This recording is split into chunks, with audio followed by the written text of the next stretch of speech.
Selamat malam teman-teman semuanya. Saya dari kelompok 3 akan membahas chapter 13 dan 14 di mata kuliah Sistem Informasi Akuntansi.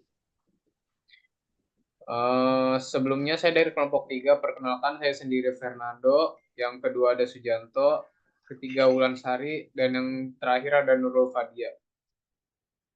Oke, di chapter 13 ini kita membahas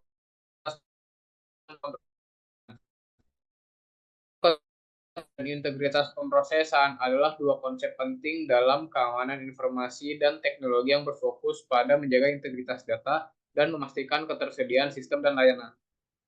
Integritas pemrosesan mencakup memastikan bahwa data tidak diubah atau dimanipulasi secara tidak sah selama transfer, penyimpanan, atau pemrosesan.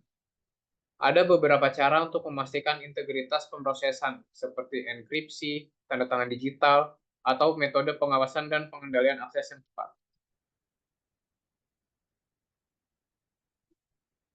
Eh, Prinsip integritas pemrosesan, Trust Service Framework menyatakan bahwa sistem yang andal menghasilkan informasi yang akurat, lengkap, tepat waktu, dan valid. Tabel 13.1 mencantumkan kontrol dasar atas input, pemrosesan, dan output data yang diidentifikasi oleh proses COVID 2019 DSS 06 sebagai hal yang penting untuk integritas pemrosesan. Berikut ada tabel 13.1 kontrol aplikasi untuk integritas pemrosesan. Tahap proses memasukkan ancaman atau resiko. Datanya yaitu tidak valid, tidak sah, tidak lengkap, dan tidak akurat. Kontrolnya, desain formulir, pembatalan dan penyimpanan dokumen, kontrol otorisasi dan pemisahan tugas, pemindaian visual, kontrol entry data. Selanjutnya ada tahap proses pengolahan, ancaman atau resikonya, kesalahan dalam keluaran dan data yang disimpan. Kontrolnya, pencocokan data, label file, total batch, pengujian cross-footing dan zero balance, mekanisme proteksi penulisan, kontrol integritas pemrosesan database. Tahap proses yang ketiga ada keluaran, ancaman atau resikonya, penggunaan yang tidak akurat atau tidak tepat laporan lengkap, pengungkapan informasi sensitif tanpa izin, kehilangan perubahan, kontrolnya, peninjauan dan rekonsiliasi, enkripsi dan kontrol akses, pemeriksaan paritas, teknik pengakuan pesan, blockchain.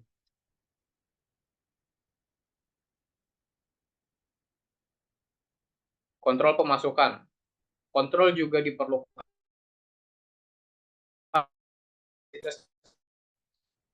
prosesan yang penting mencakup hal-hal berikut. Yang pertama, desain formulir. Dokumen sumber dan formulir lainnya harus dirancang untuk meminimalkan kemungkinan kesalahan dan kelalaian. Dua, kontrol desain formulir yang sangat penting melibatkan penomoran awal dokumen sumber secara berurutan dan penggunaan dokumen penyelesaian. Yang kedua, pembatalan dan penyimpanan dokumen. Dokumen sumber yang telah dimasukkan ke dalam sistem harus dibatalkan agar tidak dapat dimasukkan kembali ke dalam sistem secara tidak sengaja atau curang. Dokumen kertas harus dirusak, misalnya dengan membeli stempel bayar. Dokumen elektronik juga dapat dibatalkan dengan menyetel kolom tanda untuk menunjukkan bahwa dokumen tersebut telah diproses. Catatan, pembatalan tidak berarti pembuangan. Yang ketiga ada kontrol entry data. Dokumen harus dipindai untuk mengetahui kewajaran dan kepatutannya sebelum dimasukkan ke dalam sistem. Selanjutnya, kontrol masuk data pemrosesan batch tambahan. Pemrosesan batch bekerja lebih efisien jika transaksi diurutkan sehingga jumlah akun yang terpengaruh berbeda dalam urutan yang sama dengan catatan yang disimpan dalam file induk. Misalnya, pemrosesan batch transaksi penjualan yang akurat untuk memperbarui saldo akun pelanggan mengharuskan file transaksi terlebih dahulu diurutkan berdasarkan nomor akun pelanggan. Berikut adalah 3 total batch umum yang digunakan. Yang pertama, total finansial. Menjumlah kolom yang berisi nilai moneter, seperti total dolar jumlah seluruh penjualan untuk sekumpulan transaksi penjualan. Yang kedua, total hash. menjumlahkan kolom numerik non-finansial, seperti kolom kuantitas yang dipesan dalam kumpulan transaksi penjualan. Berbeda dengan total finansial, total hash tidak memiliki arti yang melekat. Yang ketiga, jumlah rekaman. Jumlah rekaman adalah jumlah rekaman dalam suatu batch. Kontrol masuk data online tambahan. Yang pertama ada prompting. Prompting, di mana sistem meminta setiap item data masukan dan menunggu respon yang dapat diterima. Memastikan bahwa semua data yang diperlukan telah dimasukkan, yaitu prompt adalah pemeriksaan kelengkapan online. Yang kedua, verifikasi loop tertutup. Memeriksa keakuratan data masukan dengan menggunakannya untuk mengambil dan menampilkan informasi terkait lainnya. Misalnya, jika petugas memasukkan nomor rekening, sistem dapat mengambil dan menampilkan nama rekening sehingga petugas dapat memverifikasi bahwa nomor rekening dimasukkan benar. Yang ketiga, log transaksi mencakup catatan rinci semua transaksi, mengidentifikasi transaksi unik, tanggal dan waktu entry, dan siapa yang memasukkan transaksi. Jika file online rusak, log transaksi dapat digunakan untuk merekonstruksi file tersebut. Jika sistem untuk sementara, log transaksi dapat digunakan untuk memastikan bahwa transaksi tidak hilang atau dimasukkan 2 kali.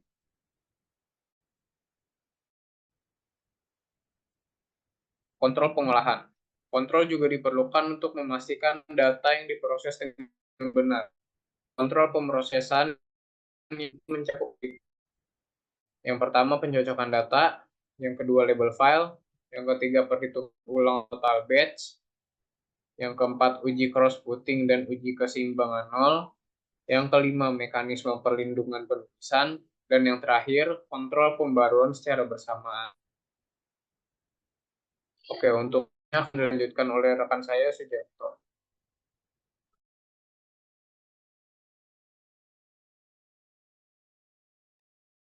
Baik, selanjutnya kontrol keluaran. Pemeriksaan yang cermat terhadap keluaran sistem memberikan kontrol tambahan atas integritas pemrosesan. Pengendalian pengeluaran yang penting mencakup hal-hal berikut. Yang pertama ada tinjauan pengguna terhadap keluaran. Yang kedua prosedur rekonsiliasi. Yang ketiga rekonsiliasi data eksternal. Dan yang keempat kontrol transmisi data.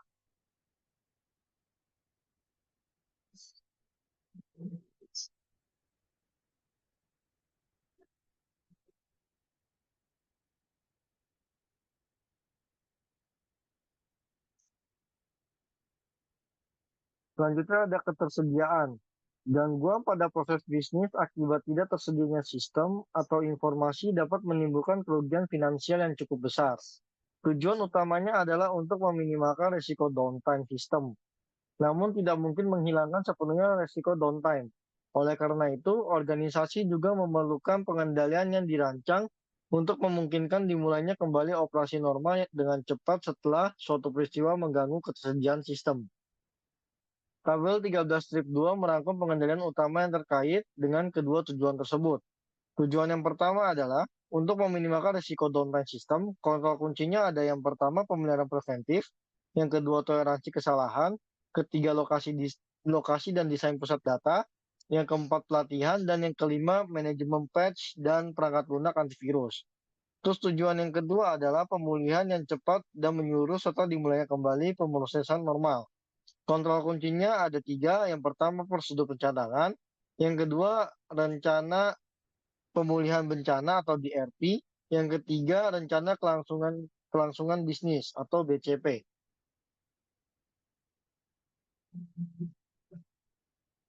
Selanjutnya ada pemulihan dan mulainya operasi normal.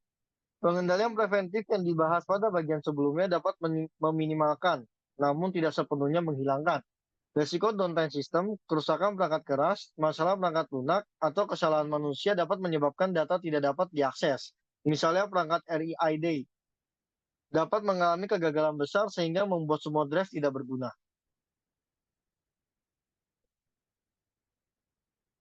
Selanjutnya ada prosedur pencadangan data. Prosedur pencadangan data dirancang untuk menangani situasi di mana informasi tidak dapat diakses karena file atau database yang relevan telah rusak akibat kegagalan perangkat keras, masalah perangkat lunak, atau kesalahan manusia, namun sistem ini sendiri masih berfungsi. Ada beberapa prosedur pencadangan yang berbeda. Cadangan penuh adalah salinan persis dari seluruh basis data. Sedangkan pencadangan penuh memakan waktu sehingga sebagian besar organisasi hanya melakukan pencadangan penuh setiap minggu dan melengkapinya dengan pencadangan parsial harian. Berikut ada dua jenis pencadangan parsial harian. Yang pertama ada pencadangan tambahan. Pencadangan tambahan sendiri melibatkan penyalinan hanya item data yang telah berubah sejak pencadangan parsial terakhir. Ini menghasilkan satu set file cadangan tambahan, masing-masing berisi hasil transaksi satu hari. Pemulihan melibatkan pemuatan cadangan penuh berakhir terlebih dahulu, lalu menginstal setiap cadangan tambahan berikutnya dalam urutan yang benar. Yang kedua ada pencadangan diferensial, menyalin semua perubahan yang dilakukan sejak pencadangan penuh terakhir. Dengan demikian, setiap file cadangan diferensial baru berisi efek kumulatif dari semua aktivitas sejak pencadangan penuh terakhir. Oleh karena itu, kecuali pada hari pertama, setelah pencadangan penuh, pencadangan diferensial harian memerlukan waktu lebih lama dibandingkan pencadangan tambahan. Namun pemulihan lebih sederhana karena pencadangan penuh terakhir hanya perlu dilengkapi dengan pencadangan diferensial terbaru, bukan sekumpulan file pencadangan tambahan harian.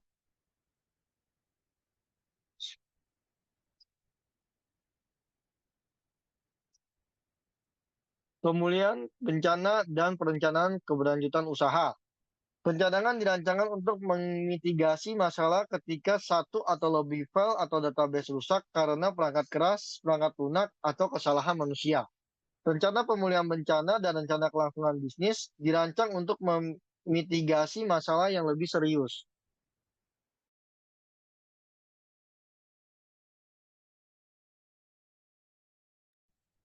Selanjutnya ada efek virtualisasi dan cloud computing. Virtualisasi dapat secara signifikan meningkatkan efisiensi dan efektivitas pemulihan bencana dan dimulainya kembali operasi normal. Mesin virtual hanyalah sekumpulan file perangkat lunak. Oleh karena itu, jika secara fisik server hosting mesin itu gagal, file dapat diinstal pada mesin host lain dalam beberapa menit.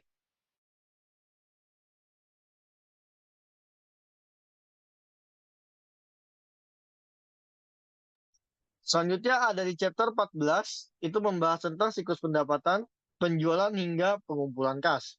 Siklus pendapatan adalah serangkaian aktivitas bisnis berulang dan operasi pemosesan informasi terkait yang terkait dengan penyediaan barang dan jasa kepada pelanggan dan mengumpulkan uang tunai sebagai pembayaran atas penjualan tersebut. Pertukaran informasi eksternal yang utama adalah dengan pelanggan. Informasi tentang aktivitas siklus pendapatan juga mengalir ke siklus akuntansi lainnya. Tujuan utama siklus pendapatan adalah menyediakan produk yang tepat di tempat yang tepat, waktu yang tepat, dan harga yang tepat.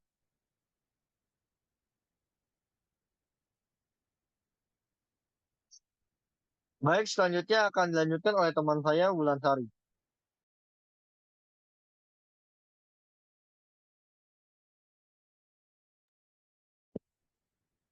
Selanjutnya ada sistem informasi siklus pendapatan. Prosesnya yaitu pelanggan dapat melakukan pemesanan langsung melalui internet. Selain itu, tenaga penjualan menggunakan laptop portabel untuk memasukkan pesanan saat menghubungi pelanggan. Bagian penjualan memasukkan pesanan pelanggan yang diterima melalui telepon ataupun surat. Terlepas dari bagaimana pesanan pertama kali diterima, sistem dengan cepat memverifikasi kelayakan kredit pelanggan, memeriksa ketersediaan inventaris, dan memberitahu Departemen Gudang dan Pengiriman tentang penjualan yang disetujui. Ancaman dan kontrol pada situasi ini yaitu adanya data yang tidak akurat ataupun tidak valid. Kesalahan pada data induk pelanggan dapat mengakibatkan pengiriman barang dagangan ke lokasi yang salah, keterlambatan pengumpulan pembayaran karena pengiriman faktur ke alamat yang salah, ataupun melakukan penjualan kepada pelanggan yang sudah melebihi batas kreditnya. Kesalahan dalam data induk inventaris dapat mengakibatkan kegagalan memenuhi pesanan pelanggan secara tepat waktu karena kekurangan inventaris yang tidak terduga, yang dapat mengakibatkan hilangnya penjualan di masa mendatang. Kesalahan dalam penetapan harga master data juga dapat mengakibatkan ketidakpuasan pelanggan karena overbilling ataupun hilangnya pendapatan karena underbilling.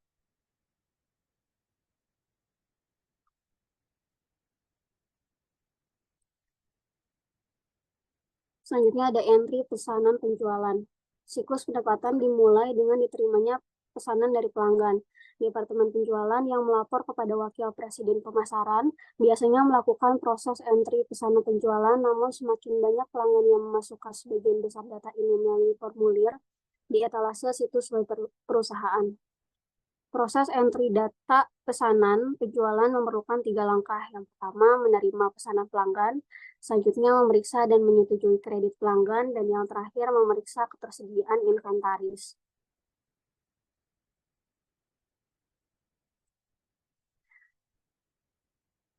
Selanjutnya ada menerima pesanan pelanggan. Data pesanan pelanggan dicatat pada dokumen pesanan penjualan. Di masa lalu, organisasi menggunakan dokumen kertas, namun pada saat ini, seperti yang ditunjukkan, dokumen pesanan penjualan biasanya berupa formulir elektronik yang ditampilkan pada layar monitor komputer. Pemeriksaan mengungkapkan bahwa pesanan penjualan berisi informasi tentang nomor barang, jumlah, harga, dan juga persyaratan penjualan lainnya.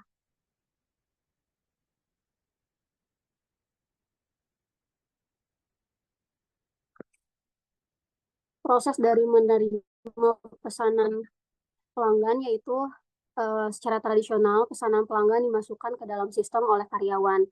Namun semakin banyak organisasi yang berupaya memanfaatkan IT agar pelanggan dapat melakukan lebih banyak entry data sendiri. Salah satu cara untuk mencapai hal ini adalah dengan meminta pelanggan mengisi formulir di situs web perusahaan. Cara lainnya adalah pelanggan menggunakan pertukaran data elektronik untuk mengirimkan pesanan secara elektronik dalam bentuk format yang kompatibel dengan sistem pemrosesan pesanan penjualan perusahaan. Kedua teknik ini meningkatkan efisiensi dan memangkas biaya. Ancaman dan kontrolnya yaitu ketika data penting tentang pesanan akan hilang ataupun tidak akurat. Hal ini tidak hanya menciptakan inefisiensi atau seseorang harus menelepon kembali pelanggan dan masukkan kembali pesanan ke dalam sistem, namun juga dapat berdampak negatif terhadap persepsi pelanggan dan dengan demikian berdampak buruk pada penjualan di masa depan. Sistem ERP menggunakan berbagai kontrol entry data untuk mengurangi ancaman ini. Misalnya, pemeriksaan kelengkapan data memastikan bahwa semua data yang diperlukan seperti alamat pengiriman dan penagihan telah dimasukkan.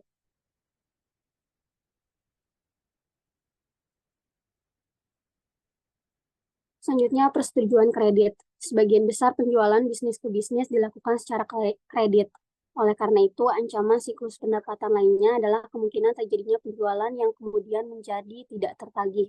Mewajibkan otorisasi yang tepat untuk setiap penjualan kredit mengurangi ancaman ini. Untuk pelanggan lama dengan riwayat pembayaran yang sudah mapan, pemeriksaan kredit formal untuk setiap penjualan biasanya tidak diperlukan. Namun sebaliknya, manajemen memberikan otorisasi umum pada staf penjualan untuk menyetujui pesanan dari pelanggan yang mempunyai reputasi baik, artinya pelanggan yang tidak memiliki saldo yang telah jatuh tempo, ataupun dengan ketentuan bahwa penjualan tersebut tidak meningkatkan total saldo akun pelanggan melebihi batas kredit mereka. Batas kredit adalah saldo akun maksimum yang diperbolehkan dan diizinkan oleh manajemen untuk pelanggan berdasarkan riwayat kredit masa lalu pelanggan tersebut dan kemampuan untuk membayarnya. Jadi, untuk pelanggan yang sudah ada, persetujuan kredit hanya melibatkan pemeriksaan file induk pelanggan untuk memverifikasi keberadaan akun, mengidentifikasi batas kredit pelanggan, dan juga memverifikasi bahwa jumlah pesanan ditambah saldo rekening saat ini tidak melebihi batas saat ini.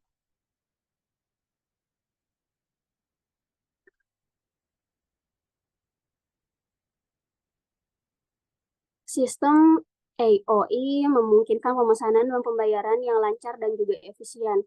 Pelanggan dapat memesan online melalui tenaga penjualan ataupun melalui telepon, faks, dan surat.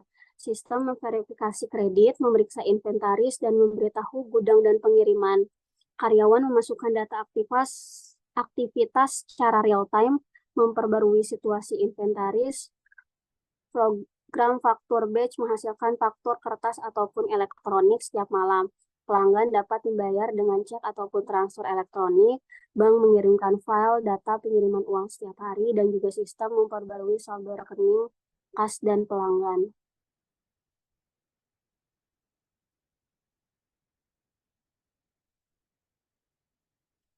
Proses memeriksa ketersediaan contohnya informasi yang biasanya tersedia bagi staf pesanan penjualan, yaitu terdiri dari jumlah yang ada, jumlah yang sudah diserahkan kepada pelanggan lain, dan jumlah yang masih tersedia.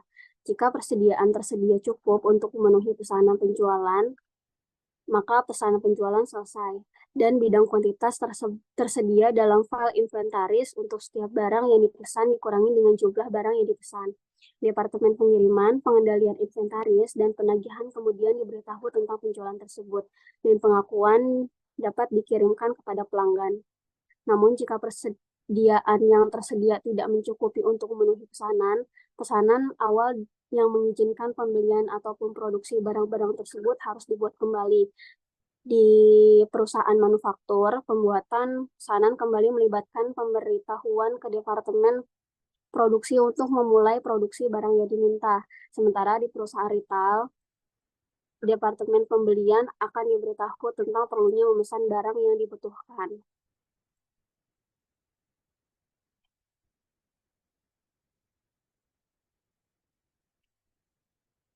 Ancaman dan pengendaliannya yaitu pencatatan inventaris yang akurat penting untuk mencegah kehabisan stok dan kelebihan inventaris. Kehabisan stok dapat mengakibatkan hilangnya penjualan jika pelanggan tidak mau menunggu dan malah membeli dari sumber lain. Sebaliknya, kelebihan persediaan memungkinkan biaya penyimpanan dan bahkan mungkin memerlukan penurunan harga yang signifikan sehingga mengurangi profitabilitas. Penurunan harga yang sering terjadi dapat mengubah citra perusahaan menjadi pengecar diskon, sehingga mengkondisikan pelanggan untuk mengharapkan penurunan harga. Sistem ERP terintegrasi memfasilitasi penggunaan metode persediaan perpetual yang mengurangi risiko kehabisan stok yang tidak terduga ataupun persediaan yang berlebihan. Namun, keakuratan pencatatan persediaan perpetual memerlukan entry data yang cermat selama pelaksanaan aktivitas siklus pendapatan. Secara khusus, petugas pengiriman dan penjualan harus mencatat dengan benar jumlah barang yang dikeluarkan dari inventaris dan dikirim kepada pelanggan.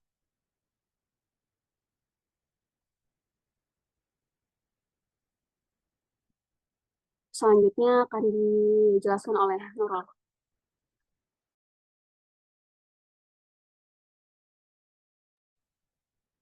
Menanggapi pertanyaan pelanggan, selain memproses pesanan pelanggan, seperti yang tunjukkan proses entry pesanan penjualan juga mencakup menanggapi pertanyaan pelanggan. Terkadang pertanyaan ini mendahului pemesanan dan seringkali terjadi setelah pesanan dilakukan. Apapun kasusnya, menanggapi pertanyaan pelanggan dengan cepat dan akurat sangatlah penting bagi kesuksesan perusahaan dalam jangka panjang. Tujuannya adalah untuk mempertahankan pelanggan. Hal ini penting karena aturan umum pemasaran adalah bahwa biaya untuk menarik dan melakukan penjualan kepada pelanggan baru setidaknya 5 kali lebih besar dibandingkan biaya untuk melakukan penjualan berulang kepada pelanggan yang sudah ada. Salah satu cara untuk memantau kinerja retensi adalah dengan cara berkala menghasilkan laporan manual pelanggan berdasarkan jumlah tahun mereka melakukan pembelian.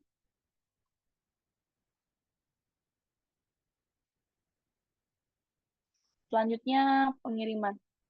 Aktivitas dasar kedua dalam siklus pendapatan adalah memenuhi pesanan pelanggan dan mengirimkan barang dagangan yang diinginkan. Proses ini terdiri dari 2 langkah. Yang pertama, pengambilan dan pengepakan pesanan, dan yang kedua, pengiriman pesanan. Departemen gudang dan pengiriman melakukan aktivitas ini masing-masing. Kedua fungsi tersebut mencakup penyimpanan persediaan dan pada akhirnya melapor kepada wakil presiden manufaktur. Yang pertama, pilih dan kemas pesanan. Langkah pertama dalam memenuhi pesanan pelanggan melibatkan mengeluarkan item yang benar dari inventaris dan mengemasnya untuk pengiriman. Dan yang kedua adalah kirimkan pesanan. Setelah barang dagangan dikeluarkan dari gudang, barang tersebut dikirimkan kepada pelanggan. Selanjutnya, kirimkan pesanan. Setelah barang dagangan dikeluarkan dari gudang, barang tersebut dikirimkan kepada pelanggan. Prosesnya, Departemen Pengiriman harus membandingkan perhitungan fisik persediaan dengan jumlah yang tertera pada tiket pengambilan dan dengan jumlah tertera pada pesanan penjualan. Perbedaan dapat timbul karena barang tidak disimpan di lokasi yang tertera pada tiket pengambilan atau karena catatan persediaan perpetual tidak akurat. Dalam kasus seperti ini, Departemen Pengiriman perlu memulai pemesanan kembali barang yang hilang dan memasukkan jumlah pengiriman yang benar pada slip pengepakan. Setelah barang dagangan dikeluarkan dari gudang, barang tersebut dikirimkan kepada pelanggan. Seperti langkah-langkah lain dalam siklus pendapatan, Akuntan dapat membantu manajer memantau kinerja dengan lebih baik dengan merancang laporan yang berguna. Perhatikan bahwa proses pengambilan pesanan tidak melibatkan interaksi langsung dengan pelanggan. Oleh karena itu, laporan yang hanya menggunakan ukuran yang dihasilkan secara internal, seperti pesanan yang dipenuhi per unit, waktu sudah cukup. Setelah menghitung barang yang dikirimkan dari gudang, petugas pengiriman memasukkan nomor pesanan penjualan, nomor barang, dan kuantitas ke dalam sistem. Proses ini memperbarui bidang kuantitas yang ada di file induk inventaris. Ini juga menghasilkan slip pengepakan dan beberapa salinan bill of lading.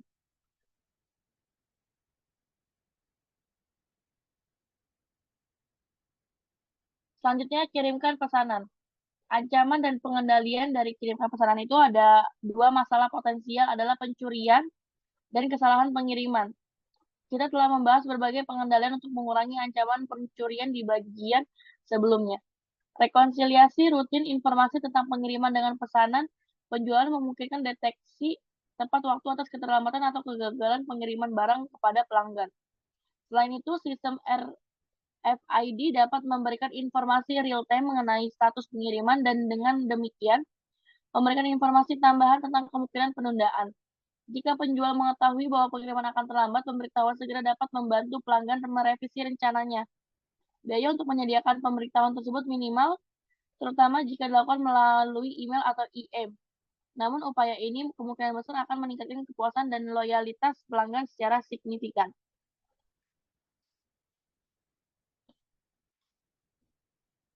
Selanjutnya itu ada penagihan. Aktivitas dasar ketiga dalam siklus pendapatan melibatkan penagihan kepada pelanggan.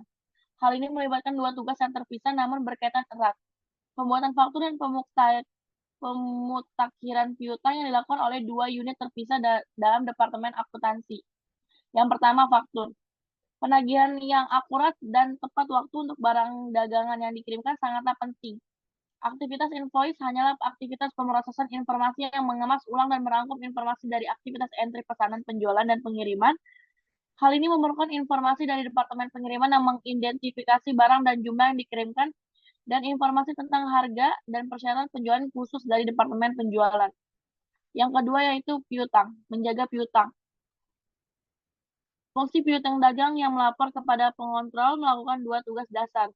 Menggunakan informasi dan pada faktur penjualan untuk mendebit rekening pelanggan dan selanjutnya mengkredit rekening tersebut kepada pembayaran ketika pembayaran diterima.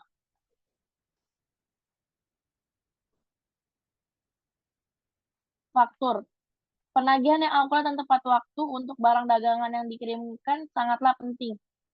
Aktivitas invoice hanyalah aktivitas pemrosesan informasi yang mengemas ulang dan merangkum informasi dari aktivitas entry pesanan penjualan dan pengiriman. Hal ini memerlukan informasi dari Departemen Pengiriman yang mengidentifikasikan barang dan jumlah yang dikirimkan dan informasi tentang harga dan persyaratan penjualan khusus dari Departemen Penjualan.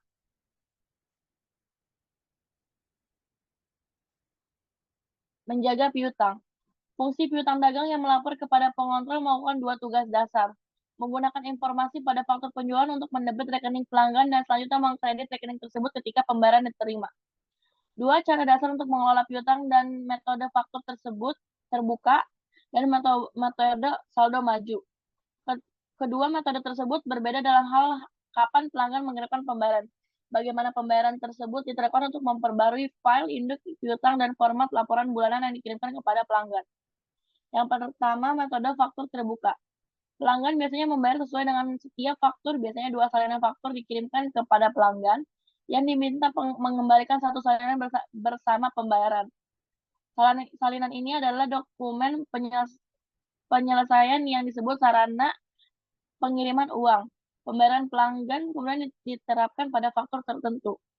Yang kedua, metode balance forward. Pelanggan biasanya membayar berdasarkan jumlah yang tertera pada laporan bulanan, bukan berdasarkan faktur individual. Laporan bulanan mencantumkan semua transaksi, termasuk penjualan dan pembayaran yang terjadi selama sebulan terakhir dan menginformasikan pelanggan tentang saldo rekening giro mereka. Laporan bulanan seringkali memiliki bagian yang sobek.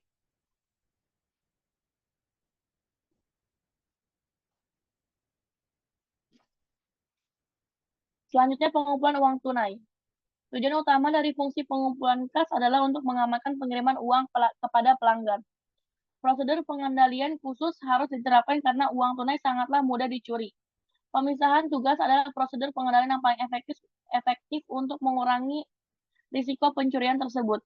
Karyawan memiliki akses fisik terhadap uang tunai tidak boleh bertanggung jawab untuk mencatat atau mengontrolisasi transaksi apapun yang melibatkan penerimanya. Secara khusus, pasangan tugas berikut harus dipisahkan. Yang pertama, menangani uang tunai atau cek dan memposting pengiriman uang ke rekening pelanggan. Yang kedua, menangani uang tunai atau cek dan mengontrolisasi nota kredit. Yang ketiga, menangani uang tunai atau cek dan merekonsiliasi laporan bank.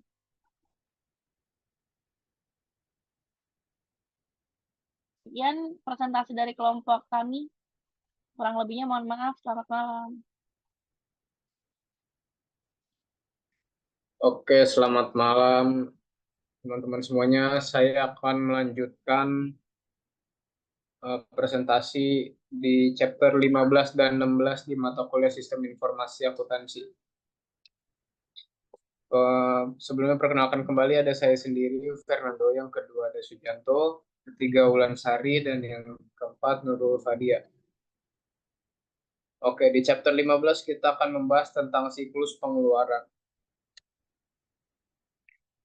Pengertian dan tujuan siklus pengeluaran. Siklus pengeluaran adalah serangkaian aktivitas bisnis dan operasi pemrosesan informasi terkait yang berulang, yang terkait dengan pembelian dan pembayaran barang dan jasa. Tujuan utama dalam siklus pengeluaran adalah untuk meminimalkan total biaya perolehan dan pemeliharaan inventaris, persediaan, dan berbagai layanan yang dibutuhkan organisasi agar dapat berfungsi.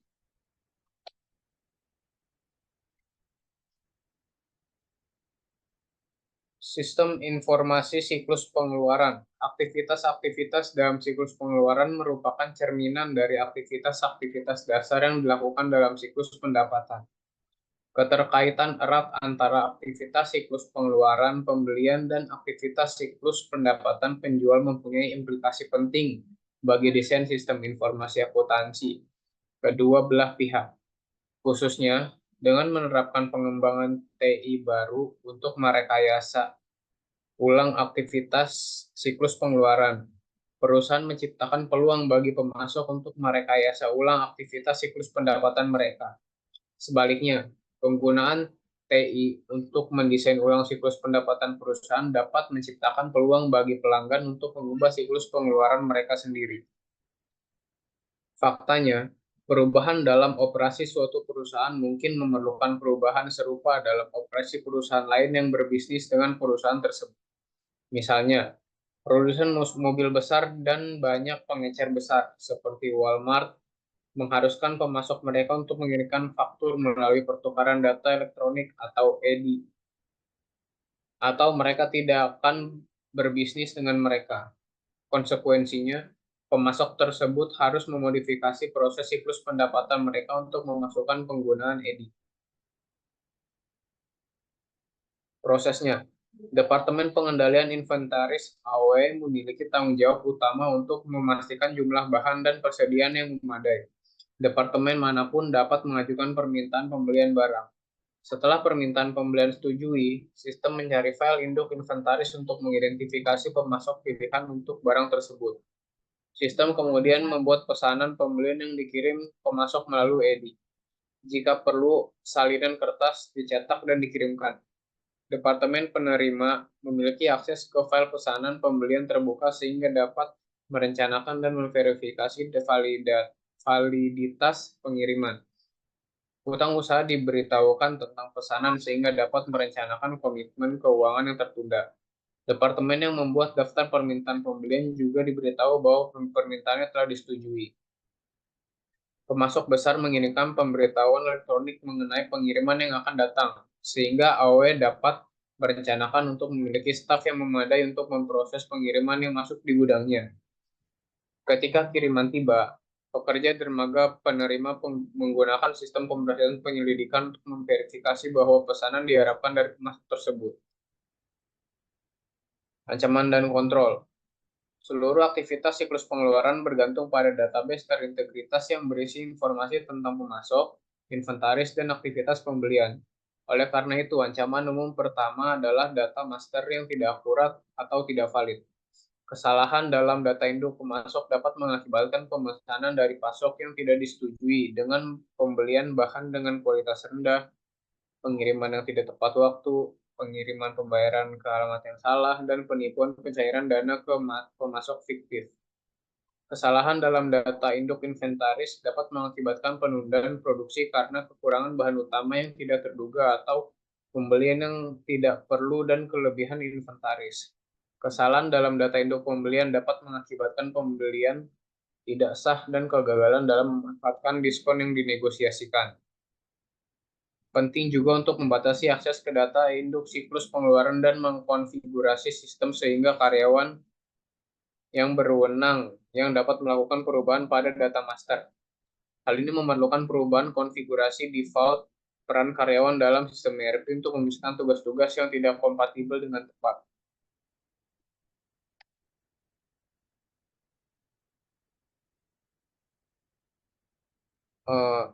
Bab 15.1 Pemesanan bahan, persediaan, dan layanan. Pemesanan bahan, persediaan, dan layanan.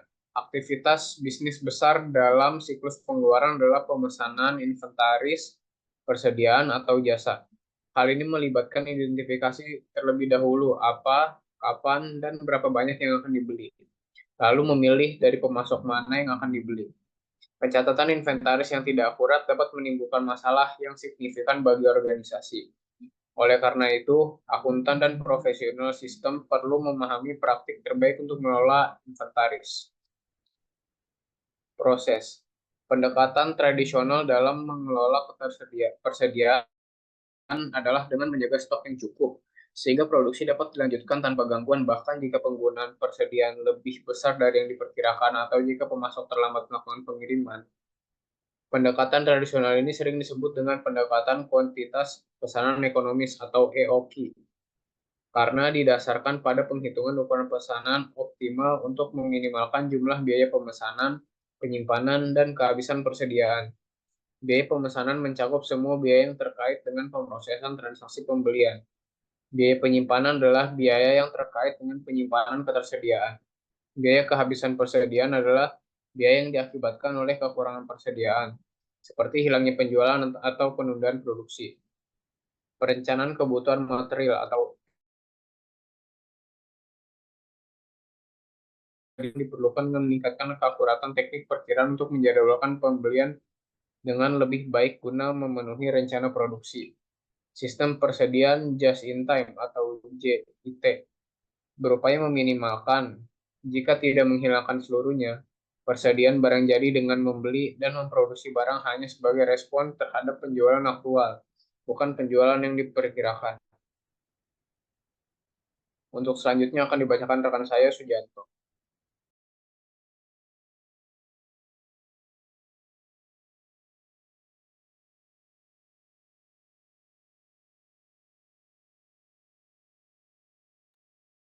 Terus selanjutnya ancaman dan pengendalian. Pencatatan persediaan yang tidak akurat dapat mengakibatkan kehabisan stok yang menyebabkan hilangnya penjualan atau kelebihan persediaan yang meningkatkan biaya. Untuk mengurangi risiko masalah ini, metode persediaan perpetual harus digunakan untuk memastikan bahwa informasi mengenai persediaan selalu terkini. Namun, kesalahan entry data dapat mengakibatkan pencatatan persediaan abadi yang tidak akurat karena bahkan juru ketik ahli pun melakukan kesalahan. Oleh karena itu, penggunaan teknologi informasi untuk menghilangkan kebutuhan entry data manual dapat meningkatkan keakuratan catatan persediaan perpetual. Barcoding adalah salah satu pilihan, tapi bukan obat mujarab. Kesalahan masih dapat terjadi jika karyawan berupaya menghemat waktu dengan memilih satu item dan kemudian memasukkan jumlahnya secara manual.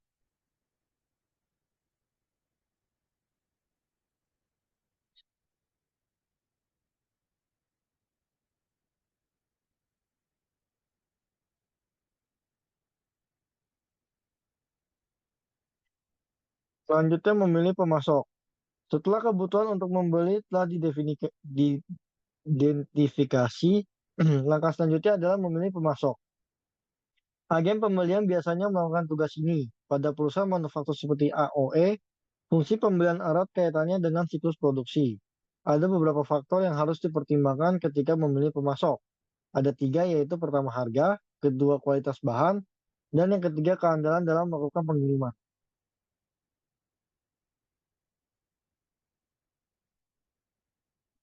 Selanjutnya ancaman dan kontrolnya. Ada 5 ancaman dalam melakukan pemesanan pada pemasok.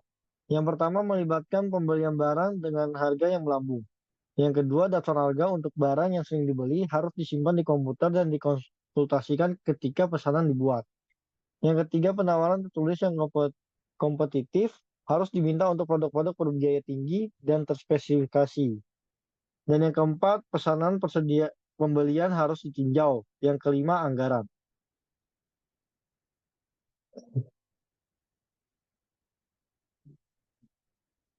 Selanjutnya 15-2 itu audit pemasok, sarana untuk mengontrol pembelian.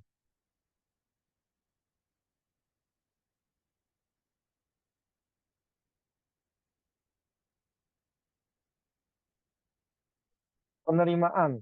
Aktivitas bisnis besar kedua dalam siklus pengeluaran adalah penerimaan dan penyimpanan barang pesanan. Kedua langkah ini sebagai proses yang berbeda karena masing-masing langkah dilakukan oleh fungsi organisasi yang berbeda. Departemen penerimaan bertanggung jawab untuk menerima pengiriman dari pemasok, biasanya melapor kepada manajer gudang, yang selanjutnya melapor kepada wakil presiden manufaktur. Departemen penyimpanan inventaris, yang juga melapor kepada manajemen gudang, bertanggung jawab atas penyimpanan barang. Informasi penerimaan barang dagangan yang dipesan harus dikomunikasikan kepada fungsi pengendalian persediaan untuk memberitahu catatan persediaan.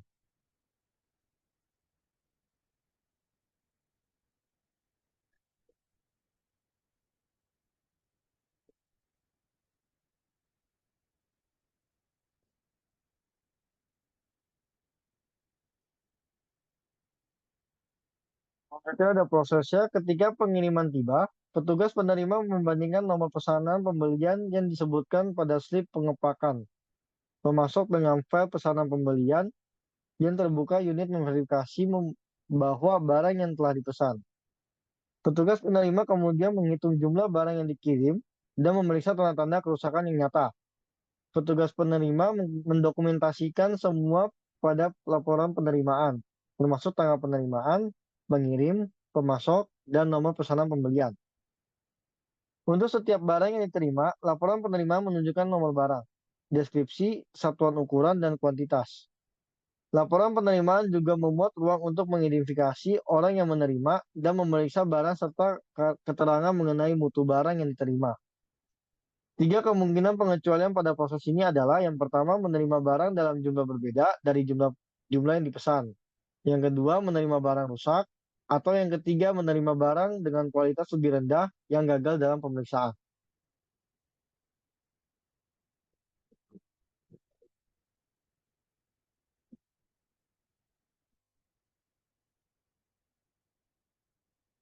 Selanjutnya ancaman dan kontrol. Menerima pengiriman barang yang tidak dipesan menimbulkan biaya yang terkait dengan pembongkaran, penyimpanan, dan kemudian pengembalian barang tersebut. Prosedur pengendalian terbaik untuk memitigasi ancaman ini adalah dengan menginstruksikan Departemen Penerima untuk hanya menerima pengiriman yang terdapat pesanan pembelian yang telah disetujui. Itulah sebabnya Departemen Penerima memerlukan akses ke file pemesanan pembelian yang terbuka. Ancaman lainnya adalah kesalahan perhitungan barang yang diterima. Menghitung jumlah yang diterima dengan benar sangat penting untuk menjaga keakuratan catatan persediaan abadi. Hal ini juga memastikan bahwa perusahaan hanya membayar barang-barang yang benar-benar diterima. Untuk mendorong petugas penerimaan menghitung secara akurat apa yang dikirimkan, banyak perusahaan merancang sistem pemrosesan penyelidikan sehingga ketika meninjau pesanan pembelian terbuka, para pekerja dermaga penerima tidak melihat kuantitas yang dipesan. Namun demikian, petugas penerima masih mengetahui jumlah barang yang diharapkan karena pemasok biasanya menyertakan slip pengepakan dengan setiap pemesanan. Akibatnya ada godaan untuk melakukan perbandingan visual sekilas antara jumlah yang diterima dengan tertera pada slip pengepakan untuk segera mengarahkan barang ke tempat yang dibutuhkan.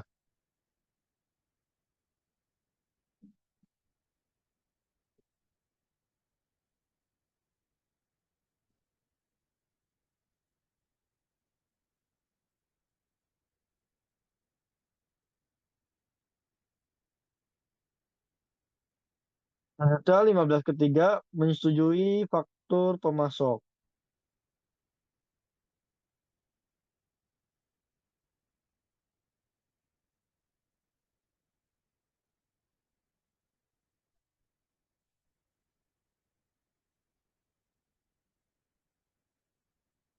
Prosesnya, Departemen Hutang Dagang menyetujui faktur pemasok untuk pembayaran. Kewajiban hukum untuk membayar pemasok timbul pada saat barang diterima. Namun untuk alasan praktis, sebagian besar perusahaan mencatat hutang usaha hanya setelah faktur pemasok diterima dan disetujui. Ketika faktur pemasok diterima, Departemen Hutang bertanggung jawab untuk mencocokkannya dengan pemesanan pembelian dan laporan penerimaan yang sesuai. Kombinasi faktur pemasok dan dokumentasi pendukung terkait menciptakan apa yang disebut sebagai paket voucher. Setelah pemberi persetujuan memverifikasi bahwa perusahaan telah menerima apa yang dipesannya dan bahwa faktur yang akurat, faktur tersebut disetujui untuk pembayaran.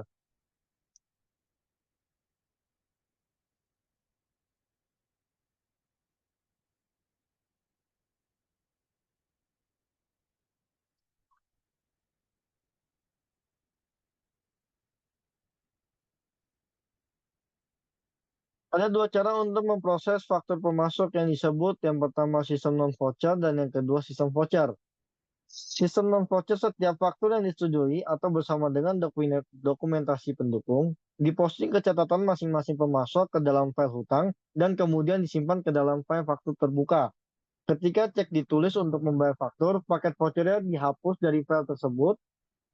eh, Faktur ditandai dibayar dan kemudian paket voucher disimpan ke dalam file faktur dibayar. Yang kedua ada sistem voucher. Dokumen tambahan yang disebut voucher pencairan juga dibuat ketika faktur pemasok disetujui untuk pembayaran. Voucher pencairan mengidentifikasi pemasok, mencantum faktur terutang, dan menunjukkan jumlah bersih yang harus dibayar setelah dikurangi diskon dan tunjangan yang berlaku. Sistem voucher menawarkan 3 keunggulan dibandingkan dengan sistem non-voucher. Yang pertama, mereka mengurangi jumlah cek yang perlu ditulis karena beberapa faktur dapat disertakan dalam satu voucher pencairan. Yang kedua, karena voucher pencairan merupakan dokumen yang dibuat secara internal, maka voucher tersebut dapat diberi nomor terlebih dahulu untuk menyederhanakan pelacakan seluruh hutang. Yang ketiga, karena voucher menyediakan catatan eksplisit bahwa faktur pemasok telah disetujui untuk pembayaran. Hal ini memudahkan pemisahan waktu persetujuan faktur dari waktu pembayaran faktur.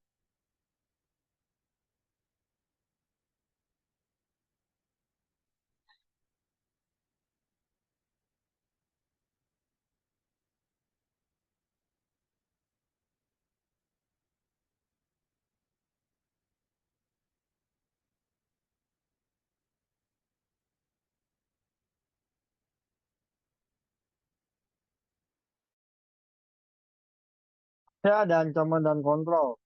Salah satu ancaman adalah kesalahan pada faktur pemasok seperti perbedaan antara harga yang ditawarkan dan harga sebenarnya yang dibebankan atau kesalahan perhitungan jumlah total yang harus dibayar.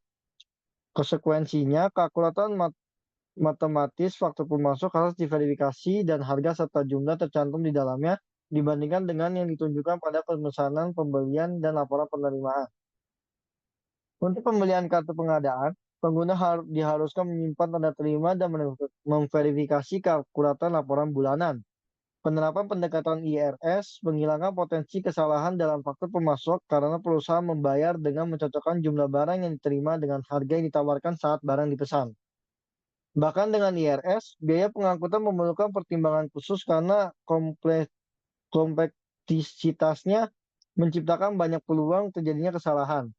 Cara terbaik untuk mengurangi ancaman terkait pengangkutan adalah dengan memberikan pelatihan yang memadai kepada staf bagian pembelian dan bagian hutang mengenai praktik dan kriminologi transportasi.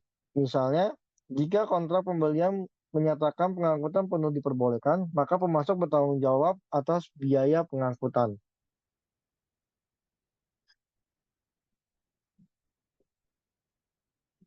Selanjutnya akan dilanjutkan oleh teman saya, Bulan Sari.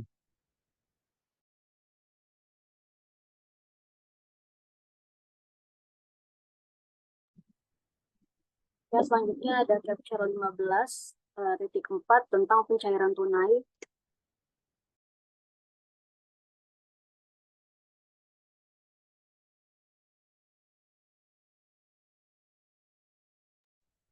yaitu kasir melapor kepada bendahara bertanggung jawab membayar pemasok.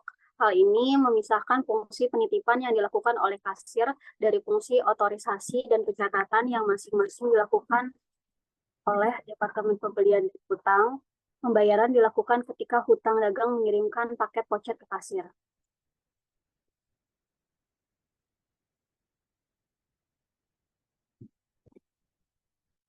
Ancaman dan kontrolnya yaitu gagal memanfaatkan diskon pembelian untuk pembayaran yang cepat dan menimbulkan kerugian. Misalnya diskon 1% untuk pembayaran dalam 10 hari bukan 30 hari. Menunjukkan penghematan sebesar 18% setiap tahunnya. Pengarsipan yang tepat dapat mengurangi resiko ancaman ini secara signifikan. Faktur yang disetujui harus diajukan berdasarkan tanggal jatuh tempo dan sistem harus dirancang untuk melacak tanggal jatuh tempo faktur dan mencetak daftar periodik semua faktur terutang. Anggaran arus kas yang menunjukkan arus kas masuk yang diharapkan dan komitmen yang belum dibayar juga dapat membantu perusahaan merencanakan penggunaan diskon pembelian yang tersedia. Informasi dalam anggaran ini berasal dari sejumlah sumber. Piutang usaha memberikan proyeksi pengumpulan kas di masa depan. File hutang dagang dan pesanan pembelian terbuka menunjukkan jumlah komitmen saat ini dan yang tertunda kepada pemasok, dan fungsi sumber daya manusia memberikan informasi tentang kebutuhan penggajian.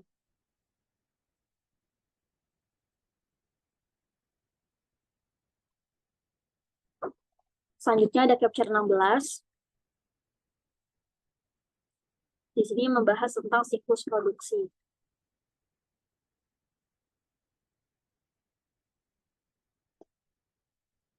Pengertian dari siklus produksi adalah serangkaian aktivitas bisnis berulang dan operasi pemrosesan informasi terkait yang terkait dengan pembuatan produk.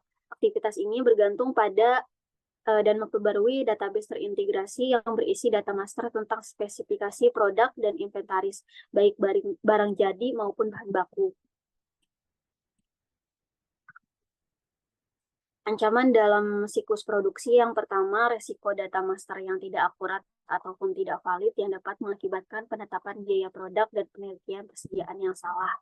Yang kedua yaitu pengungkapan informasi produksi tanpa izin seperti rahasia dagang dan perbaikan proses yang memberikan keunggulan kompetitif bagi perusahaan.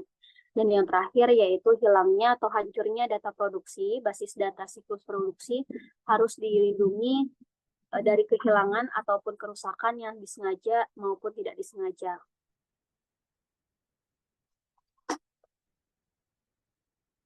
Langkah-langkah dalam siklus produksi yang pertama ada desain produk.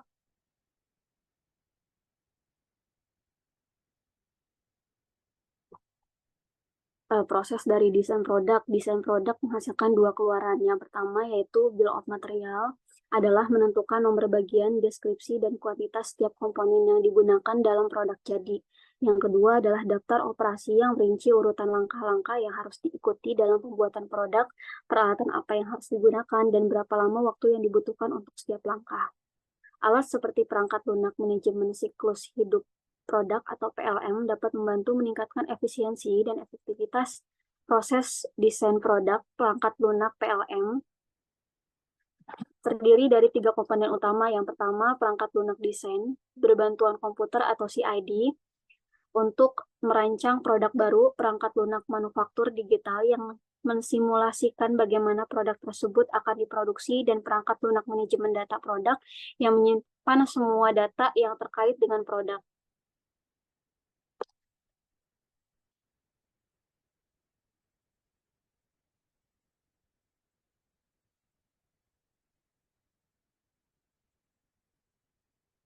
Selanjutnya ada ancaman desain produk. Desain produk yang buruk meningkatkan biaya dalam beberapa cara. Menggunakan terlalu banyak komponen unik saat memproduksi produk serupa akan meningkatkan biaya yang terkait dengan pembelian dan pemeliharaan persediaan bahan mentah. Hal ini juga sering mengakibatkan proses produksi menjadi tidak efisien karena adanya kompleksitas yang berlebihan dalam pergantian produksi dari satu barang ke produk lainnya. Untuk memitigasi ancaman ini, akuntan harus berpartisipasi dalam aktivitas desain produk karena 65% hingga 80% biaya produk ditentukan pada tahap proses produk produksi ini. Akuntan dapat menganalisis bagaimana penggunaan komponen alternatif dan perubahan proses produksi mempengaruhi biayanya.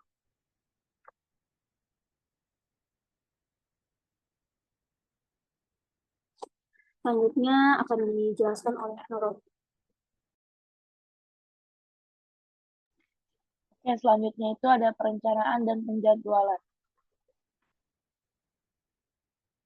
Pengertian dan tujuan dari perencanaan dan penjualan itu adalah proses merencanakan tujuan produksi dan strategi serta menentukan urutan waktu dan alokasi sumber daya untuk mencapai tujuan tersebut dengan efisien dan efektif. Tujuannya adalah untuk mengembangkan rencana produksi yang cukup efisien untuk memenuhi pesanan yang ada dan antisipasi permintaan jangka pendek sambil meminimalkan persediaan bahan mentah dan barang jadi.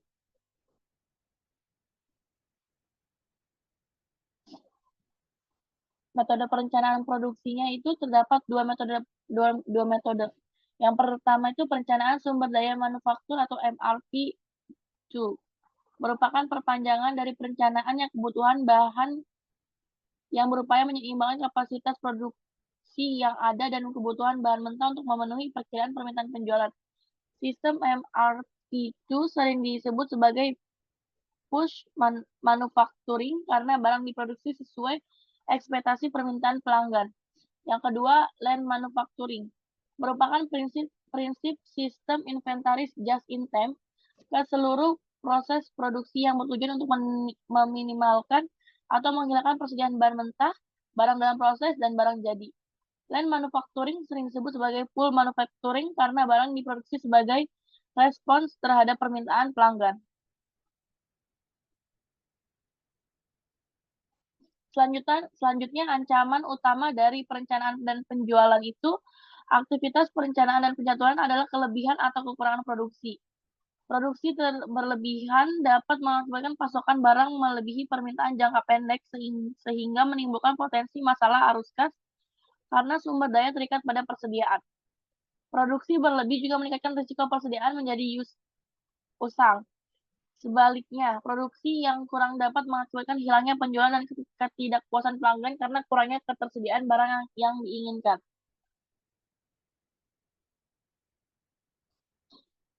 Selanjutnya, operasi produksi. Operasi produksi itu pembuatan produk sebenarnya dengan arah pelaksanaan aktivitas ini sangat bervariasi antar perusahaan. Berbeda-beda menurut jenis produk yang diproduksi atau tingkat otomatisasi yang digunakan dalam proses produksi. Ancamannya itu pencurian persediaan atau aset tetap merupakan kekhawatiran utamanya. Selain hilangnya aset, pencurian juga mengakibatkan saldo aset terlalu tinggi yang dapat menyebabkan kesalahan analisis kinerja keuangan dan rendahnya produksi. Untuk mengurangi risiko kehilangan persediaan, akses fisik terhadap persediaan harus dibatasi dan semua pergerakan internal persediaan harus didokumentasikan selain pemisahan tugas yang tepat penting untuk menjaga inventaris. Menjaga penyimpanan fisik persediaan bahan mentah atau barang jadi adalah tanggung jawab Departemen Penyimpanan Persediaan. Selanjutnya, akuntansi biaya. Tujuan dari akuntansi biaya itu dibagi menjadi 3. Yang pertama, menyediakan informasi untuk perencanaan, pengendalian, dan evaluasi kinerja operasi produk. Yang kedua, untuk menyediakan data biaya produk yang akurat untuk digunakan dalam menetapkan harga dan kepuasan bauran produk. Dan yang terakhir itu mengumpulkan dan mengolah informasi yang digunakan untuk menghitung persediaan dan nilai harga pokok penjualan yang muncul dalam laporan keuangan perusahaan. Proses dari akuntansi biaya itu sebagian besar perusahaan-perusahaan menggunakan penetapan biaya pesanan atau proses untuk membebankan biaya produksi. Penetapan biaya pesanan pekerjaan membebankan biaya ke batch produksi tertentu atau pekerjaan dan digunakan ketika produk atau jasa yang dijual terdiri dari item yang dapat diidentifikasi secara terpisah. Misalnya, perusahaan konstruksi menggunakan penetapan biaya pesanan untuk di setiap rumah yang dibangun. Demikian pula akuntan publik dan firma hukum menggunakan penetapan biaya pesanan untuk memperhitungkan biaya audit atau kasus individual. Sebaliknya, penetapan biaya proses membebankan biaya ke setiap proses atau pusat kerja. Dalam sistem produksi, dan kemudian menghitungkan biaya rata-rata untuk semua unit yang diproduksi. Penetapan biaya proses digunakan ketika barang atau jasa serupa diproduksi dalam jumlah massal atau unit terpisah tidak dapat dengan mudah diidentifikasi. Misalnya, pabrik bir mengakumulasi biaya yang terkait dengan berbagai proses, misalnya memupuk, fermentasi primer, penyaringan, atau pembotolan dalam memproduksi sejumlah jenis bir tertentu dan kemudian menghitung total biaya unit rata-rata yang untuk produk tersebut.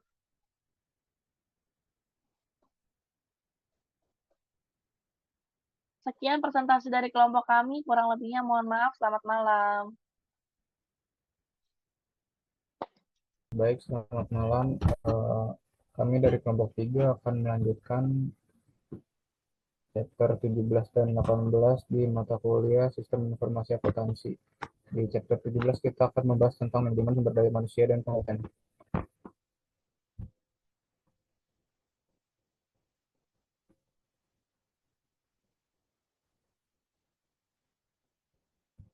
Perkenalkan, di kelompok 3 ada saya sendiri, Fernando, yang kedua Sugianto, yang ketiga Ulansari, dan yang keempat Nurul Hadiah.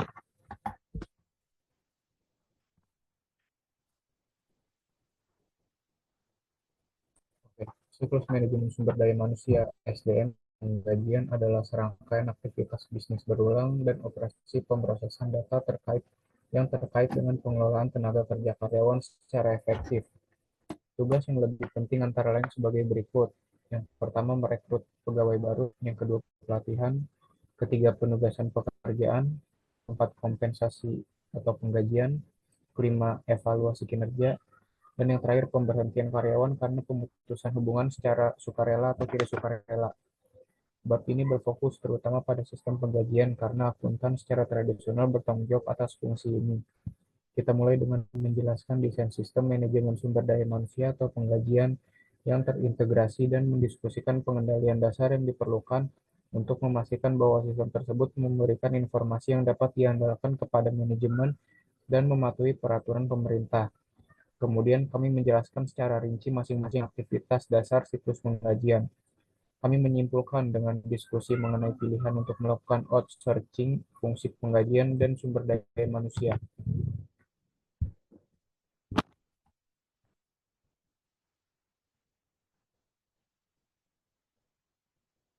Next, Nurul.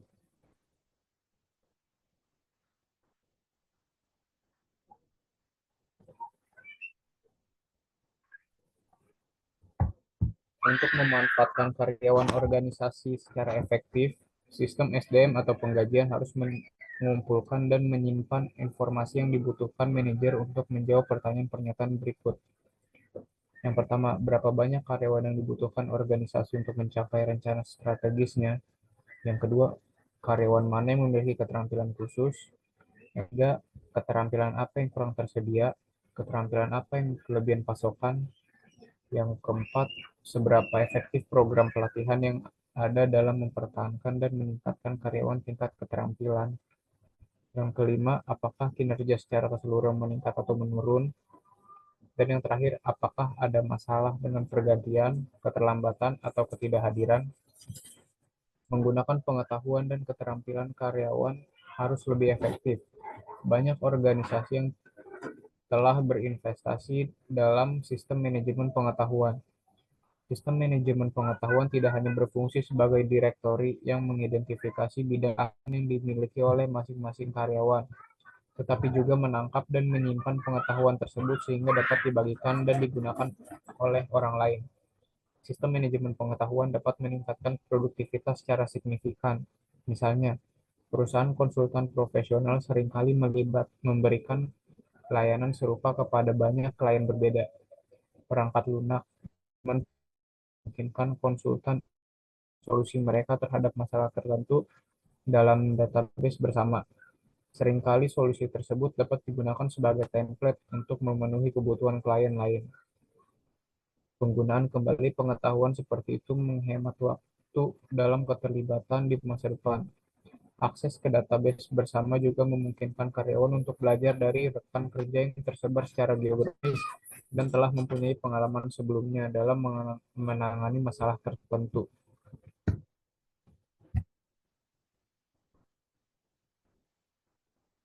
Menyadari nilai pengetahuan dan keterampilan karyawan dapat membantu perusahaan lebih memahami kerugian sebenarnya yang terkait dengan pergantian karyawan yang berlebihan. Selain biaya langsung yang terkait dengan proses perekrutan atau diantaranya iklan, pemeriksaan latar belakang, wawancara kandidat, dan lain-lain. Totalnya untuk mengganti seorang karyawan sekitar 1,5 kali gaji tahunan. Akibatnya, organisasi yang mengalami tingkat turnover di bawah rata-rata industri memperoleh penghematan biaya yang cukup besar dibandingkan dengan pesaing yang memiliki tingkat turnover yang lebih tinggi. Misalnya, mempertimbangkan dua perusahaan, masing-masing dengan 1.500 karyawan yang berpenghasilan rata-rata 50.000 dolar, satu perusahaan mengalami omset tahunan 20%, yang lain hanya 8%. Perusahaan dengan omset tahunan 20% akan mengeluarkan biaya sebesar 22,5 juta dolar atau 300 karyawan dikalikan 75.000 dolar untuk mengganti karyawan dibandingkan dengan hanya 9 juta dolar atau 120 karyawan dikali 75.000 dolar untuk perusahaan yang hanya mengalami omset tahunan 8%. Tentu saja beberapa pergantian akan selalu terjadi dan bahkan mungkin diinginkan.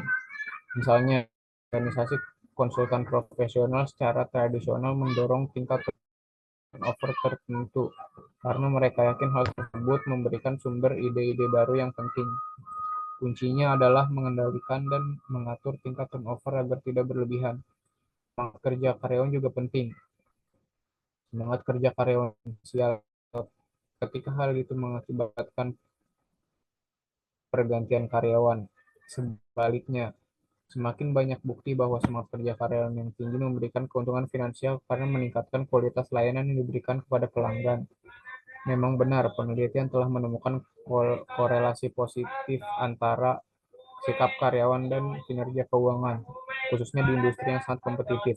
Oleh karena itu, tidak mengherankan jika banyak perusahaan mengambil langkah-langkah untuk meningkatkan kondisi kerja dan semangat kerja.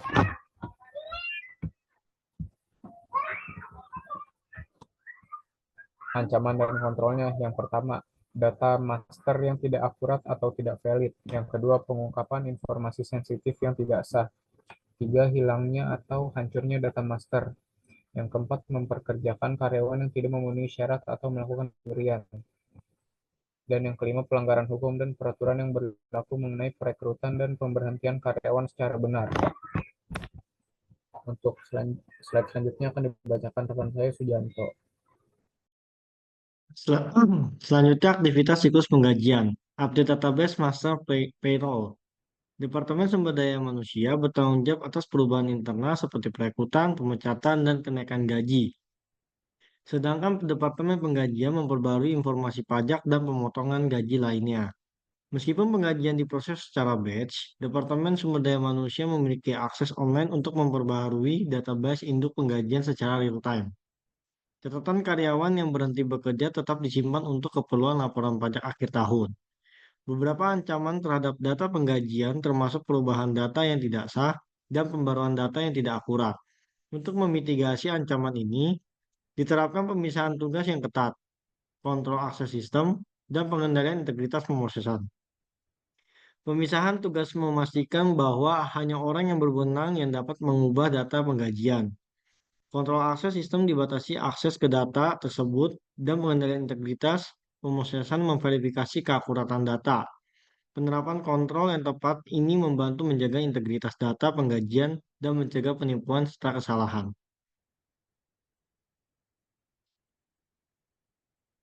Selanjutnya validasi data waktu dan kehadiran. Sistem ERP mengumpulkan data waktu dan kehadiran karyawan dengan berbagai metode, seperti kartu waktu, lembar waktu, dan tiket waktu kerja. Data ini digunakan untuk menghitung gaji, alokasi biaya tenaga kerja, tagihan klien, bonus, dan lainnya. Ketidakakuratan data waktu dan kehadiran dapat menyebabkan berbagai masalah, seperti biaya tenaga kerja yang tinggi, moral karyawan yang rendah, dan pembayaran yang salah. Untuk mengatasi hal ini, sistem ERP menerapkan berbagai kontrol seperti otomatisasi sumber data, pemeriksaan integritas pemusnahan data, autentikasi biometrik, dan pemisahan tugas. Penerapan kontrol yang tepat dapat membantu memastikan keakuratan data waktu dan kehadiran karyawan, serta meminimalkan resiko penipuan dan kesalahan. Selanjutnya, persiapan pembayaran penggajian. Yang pertama, edit dan validasi data transaksi penggajian. Yang kedua, hitung gaji kotor. Itu ada 2 karyawan per jam sama dengan jam kerja kali upah plus lembur atau bonus jika ada. Yang kedua, karyawan tetap. Gaji tahunan atau periode pembayaran ditambah komisi atau bonus jika ada. Terus selanjutnya yang ketiga ada kurangi pemotongan gaji atau pajak asuransi dan lain-lain untuk mendapatkan gaji bersih. Yang keempat ada cetak gaji dan laporan pendapatan. Yang kelima alokasi biaya tenaga kerja ke akun buku besar. Dan yang keenam buat entry jurnal ringkasan dan posting ke buku besar.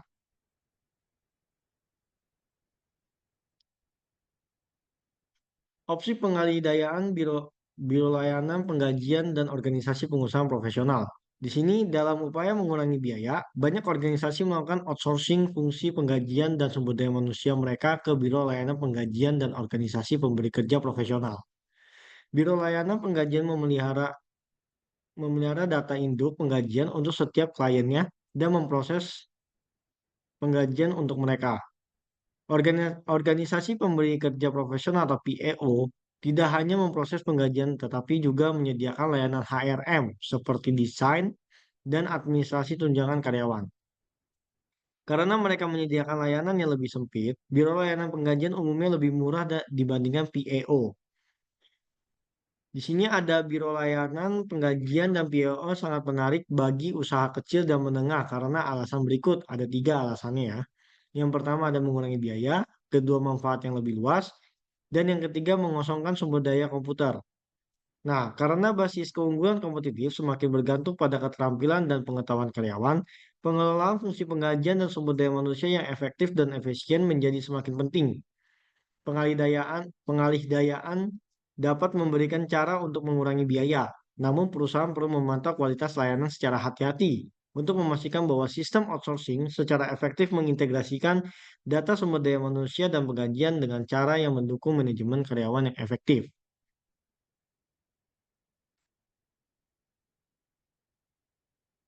Selanjutnya ada di chapter 18 tentang buku besar umum dan sistem pelaporan. Buku besar dan sistem pelaporan memainkan peran sentral dalam sistem informasi akuntansi perusahaan. Fungsi utamanya adalah mengumpulkan dan mengatur data dari sumber-sumber berikut. Ada 4. Yang pertama ada memberikan informasi tentang transaksi reguler.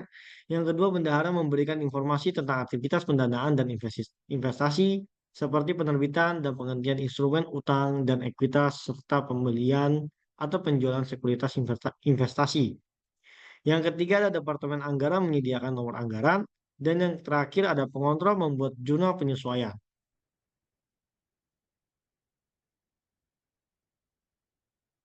Selanjutnya akan dilanjutkan oleh teman saya Wulan Sari.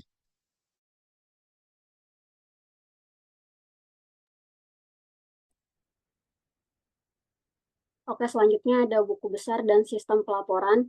Prosesnya yaitu basis data terpusat harus diatur sedemikian rupa sehingga memfasilitasi pemenuhan beragam kebutuhan informasi, baik pengguna internal maupun eksternal.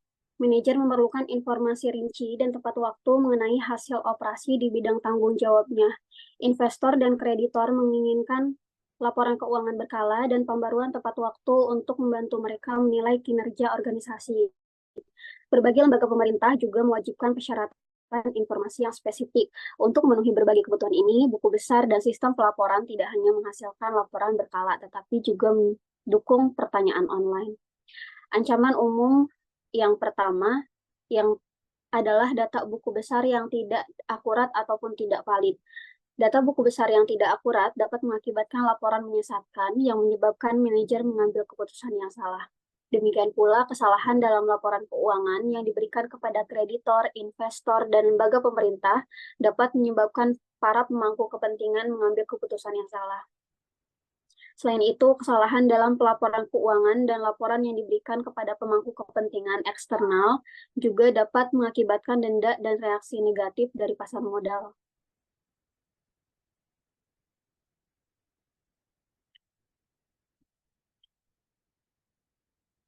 Salah satu cara untuk mengatasi ancaman data buku besar yang tidak akurat dan tidak valid adalah dengan menggunakan berbagai pengendalian integritas pemrosesan untuk meminimalkan resiko kesalahan input data ketika bendahara dan pengontrol membuat entry jurnal langsung.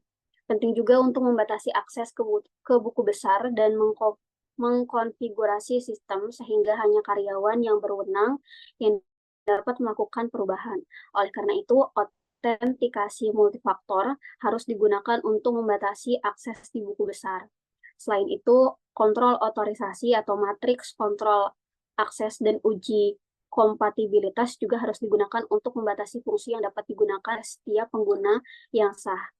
Penting juga untuk secara berhati-hati membatasi hak baca saja hanya pada bagian tertentu dari sistem yang relevan dengan pengelola tersebut. Matriks kontrol akses juga harus dirancang untuk membatasi fungsi yang dapat dilakukan di berbagai terminal. Ayat jurnal penyesuaian misalnya harus diperbolehkan hanya dari terminal di kantor pengontrol, namun karena pengendalian preventif seperti itu tidak akan pernah 100% efektif, pengendalian detektif yang penting adalah dengan secara rutin membuat laporan seluruh perubahan pada buku besar dan meninjaunya untuk memverifikasi bahwa database tetap akurat.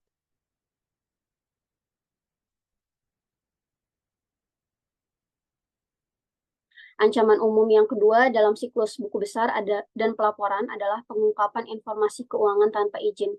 Penting untuk tidak menerbitkan laporan keuangan sebelum waktunya. Melakukan hal ini kemungkinan besar akan mengakibatkan denda ataupun dari badan pengatur dan kemungkinan tuntutan hukum dari pemegang saham. Prosedur pengendalian terbaik untuk mengurangi resiko pengungkapan laporan keuangan tanpa izin adalah dengan mengungkapkan autentikasi multifaktor dan pengendalian keamanan fisik untuk membatasi akses ke buku besar hanya untuk karyawan yang memerlukan akses tersebut untuk melakukan pekerjaan mereka. Mengenkripsi database memberikan perlindungan tambahan dengan membuat informasi tidak dapat dipahami oleh siapapun yang berhasil mendapatkan akses tidak sah ke database. Enkripsi juga mencegah ancaman IT yang tidak memiliki akses ke sistem ERP menggunakan utilitas sistem operasi untuk melihat informasi sensitif. Selain itu, data buku besar harus dienkripsi ketika dikirimkan melalui internet ke kantor perusahaan lain, analisis, ataupun lembaga pemerintahan. Ancaman umum yang ketiga dalam siklus buku besar dan pelaporan berkaitan dengan hilangnya ataupun rusaknya data induk. Cara terbaik untuk memitigasi risiko ancaman ini adalah dengan menerapkan prosedur pencadangan dan pemulihan bencana.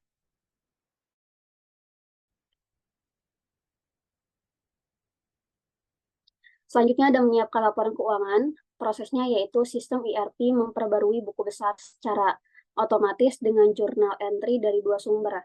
Yang pertama ada subsistem akuntansi, yaitu terdiri dari modul-modul akuntansi seperti penjualan, pembelian, dan lain-lain, membuat jurnal entry untuk meringkas transaksi selama periode tertentu, yaitu bulanan, triwulanan, atau tahunan. Contohnya yaitu jurnal entry penjualan untuk semua penjualan pada periode berjalan. Yang kedua ada bendahara, itu membuat jurnal entry untuk transaksi non-rutin, seperti penerbitan atau penarikan utang, pembelian atau penjualan investasi, dan pembelian kembali saham perusahaan. Ancaman dan kontrolnya yaitu ancamannya, laporan keuangan yang tidak akurat bisa disebabkan oleh kesalahan klasifikasi IRS atau pemilihan XBRL yang tidak tepat. Kontrolnya yaitu bisa melalui pelatihan halaman untuk mengurangi kesalahan klasifikasi dan pemilihan tag. Yang kedua ada audit internal dan eksternal untuk mendeteksi kesalahan. Dan yang terakhir itu mereview terhadap jurnal entry khusus yang dibuat oleh manajemen senior untuk mencegah kecurangan laporan keuangan.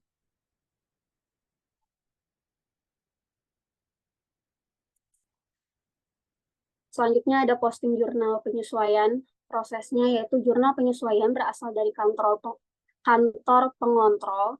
Secara neraca saldo awal disiapkan, jurnal penyesuaian terbagi dalam 5 kategori dasar. Yang pertama ada akrual, adalah entry yang dibuat pada akhir periode akuntansi untuk mencerminkan peristiwa yang telah namun kas belum diterima atau dikeluarkan. Contohnya termasuk pencatatan pendapatan bunga yang diperoleh dan hutang upah. Yang kedua ada penangguhan, yaitu entry yang dibuat pada akhir periode akuntansi untuk mencerminkan pertukaran kas proses terjadinya peristiwa terkait. Contohnya yaitu termasuk pengakuan pembayaran di muka dari pelanggan sebagai liabilities dan mencatat pembayaran tertentu, misalnya sewa, bunga, dan asuransi sebagai aset dibayar di muka. Yang ketiga, estimasi, yaitu entry yang mencerminkan sebagian biaya yang diperkirakan terjadi selama beberapa periode akuntansi. Contohnya termasuk biaya penyusutan dan piutang tak tertagih. Yang keempat, ada evaluasi, adalah entry yang dibuat untuk mencerminkan perbedaan antara nilai aktual dan nilai tercatat suatu aset atau perubahan prinsip akuntansi. Contohnya termasuk perubahan metode yang digunakan untuk menilai persediaan, mengurangi nilai persediaan untuk mencerminkan keusangan, ataupun menyesuaikan catatan persediaan untuk mencerminkan hasil yang dicatat selama perhitungan fisik persediaan. Dan yang terakhir ada yaitu entry yang dibuat untuk mengatasi dampak kesalahan yang ditemukan dalam buku besar.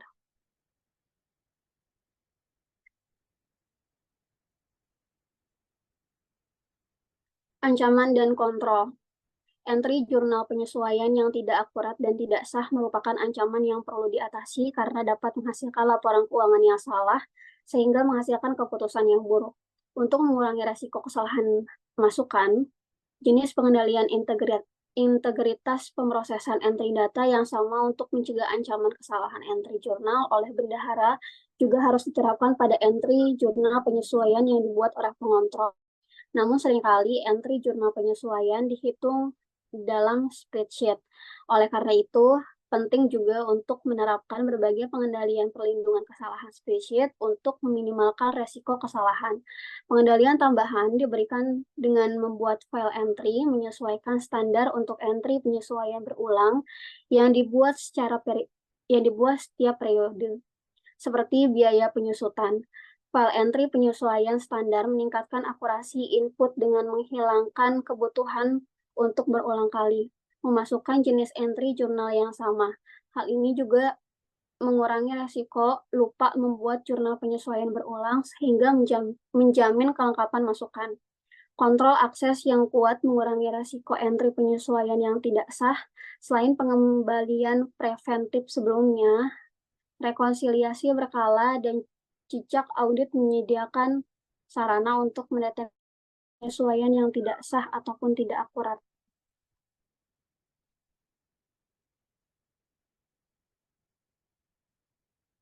Untuk set selanjutnya akan dibacakan oleh Nurul.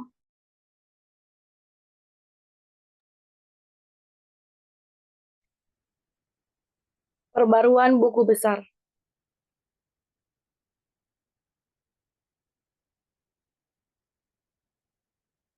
Prosesnya itu adalah sistem ERP memperbarui buku besar secara otomatis dengan jurnal entry dari dua sumber. Yang pertama, subsistem akuntansi. Setiap modul akuntansi seperti penjualan, pembelian, dan lain-lain membuat jurnal entry untuk meringkas transaksi selama periode tertentu, hari, minggu, dan bulan. Contohnya, jurnal untuk semua penjualan pada periode berjalan. Yang kedua, bendahara membuat jurnal entry untuk transaksi non-rutin seperti penerbitan atau penarikan utang, pembelian atau penjualan investasi, pembelian kembali saham perusahaan. Ancaman dan kontrol. Jurnal entry yang tidak akurat atau tidak sah dapat menyebabkan pengaruh buruk. Kontrol. Yang pertama, edit input. Memastikan keakurat jurnal entry dari subsistem akuntansi, misalnya verifikasi periode transaksi. Yang kedua, edit dan kontrol pemrosesan. Memastikan keakurat jurnal entry dari bendahara, misalnya pemeriksaan validasi akun, format data, kredit, dan kelengkapan data. Yang ketiga, kontrol akses. Membatasi akses ke pembuat jurnal entry hanya untuk personel yang berwenang. Yang keempat, rekonsiliasi dan laporan kontrol. Membandingkan catatan untuk mengidentifikasi ketidakakuratan. Dan yang terakhir itu, pemeliharaan jejak audit.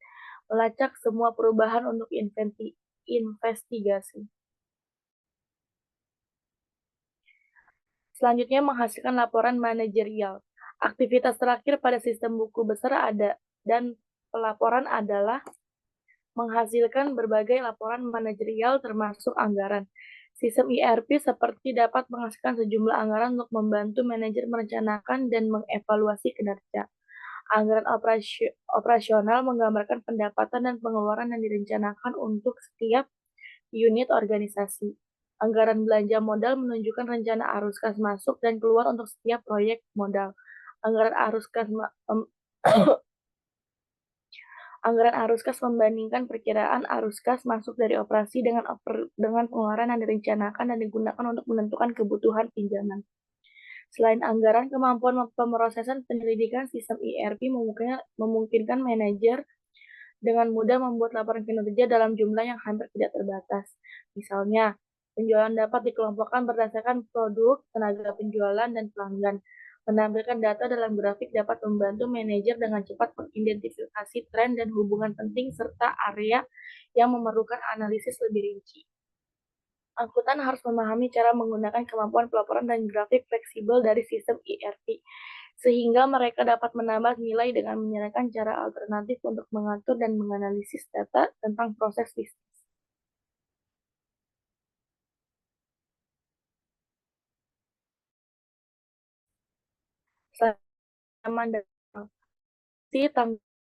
Anggaran fleksibel untuk mengevaluasi kinerja dengan benar, laporan harus menyoroti hasil yang dapat dikontrol langsung oleh orang atau unit yang dievaluasi. Akuntan bertanggung-jawaban melakukan hal ini dengan menghasilkan serangkaian laporan berkorelasi yang mengelompokkan kerja organisasi secara keseluruhan berdasarkan subunit tertentu. Dapat mengenal tersebut secara langsung. Anggaran yang fleksibel di mana jumlah yang dianggarkan bervariasi sehubung dengan beberapa ukuran aktivitas organisasi dapat mengurangi masalah-masalah tersebut. Dalam contoh kita sebelumnya, penganggaran fleksibel memerlukan pembagian anggaran untuk setiap item baris di Departemen Pengawasan Umum menjadi komponen biaya tetap dan biaya variabel. Dengan cara ini, standar anggaran akan secara otomatis disesuaikan untuk setiap peningkatan atau penurunan produk yang tidak direncanakan. Dengan demikian, setiap perbedaan antara standar yang disesuaikan dengan biaya sebenarnya dapat diinterpretasikan dengan lebih cepat. Balance Scorecard.